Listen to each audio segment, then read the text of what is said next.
Assalamualaikum warahmatullahi wabarakatuh. Halo semuanya, perkenalkan nama saya Julia akan menceritakan salah satu peristiwa sejarah di Indonesia, yaitu peristiwa reformasi pada tahun 1998. Oke, kita masuk ke latar belakang. Mundurnya Presiden Soeharto ini dilatar belakangi oleh krisis moneter sejak tahun 1997. Nah, pemerintahan Orde Baru di bawah kepemimpinan Soeharto mendapat banyak tekanan politik, baik itu dari luar negeri maupun dari dalam negeri. Nah, dari luar negeri secara terbuka Amerika Serikat ini tuh meminta agar Soeharto tuh mundur dari jabatannya sebagai presiden. Nah, sedangkan dari dalam negeri terjadinya gerakan mahasiswa yang turun ke jalan untuk menuntut Soeharto agar lengser dari jabatannya. Oke, kita masuk ke proses atau kronologi peristiwa pada awal reformasi. Nah, di bulan Juli 1997, awal krisis moneter di Asia Tenggara ini terjadi. Krisis dimulai di Thailand dan menyebar ke Indonesia. Nilai tukar rupiah ini merosot drastis dari 2.000 per USD menjadi lebih dari 10.000 per USD. Itu di awal tahun 1998. Kedua, di akhir 1997 ini adanya ketidakpuasan mulai meningkat dari masyarakat. Nah, masyarakat itu mulai menyalahkan pemerintahan Orde Baru atas ketidakmampuan mengatasi krisis ekonomi. Selanjutnya, pada Januari sampai April 1998, ini gelombang demonstrasi yang meningkat. Di bulan Januari 1998, protes mahasiswa dimulai. Aksi protes dari mahasiswa di berbagai daerah mulai terlihat. Demonstrasi pertama yang dipimpin oleh UGM, UI, dan ITB, mereka menuntut perbaikan ekonomi dan transparansi pemerintahan.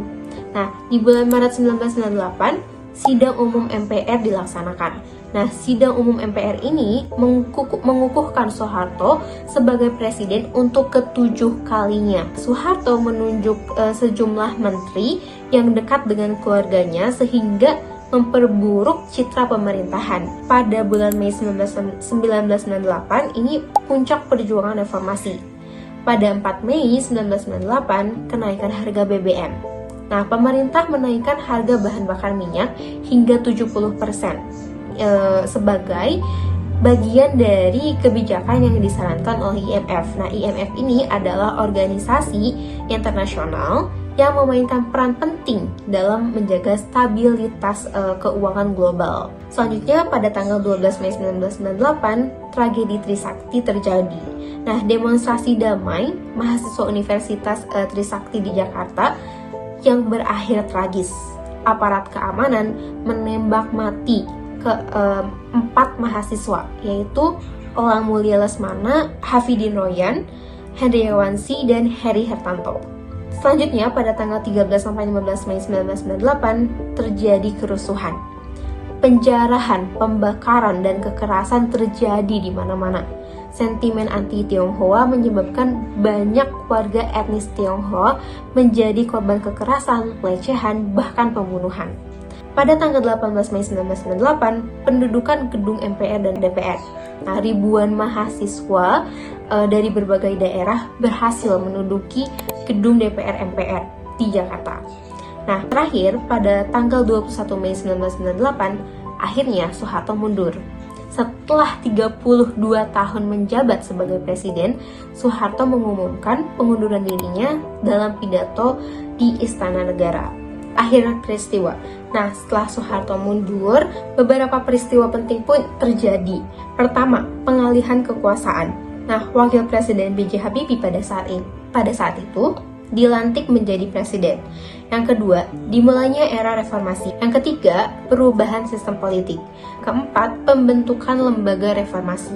Lembaga seperti KPK atau Komisi Pemberantasan Korupsi dibentuk untuk memberantas praktik KKN. Nah, terakhir, dampak yang dapat kita ambil. Nah, setelah reformasi 1998, masyarakat ini tuh mendapat kebebasan untuk menyampaikan pendapat.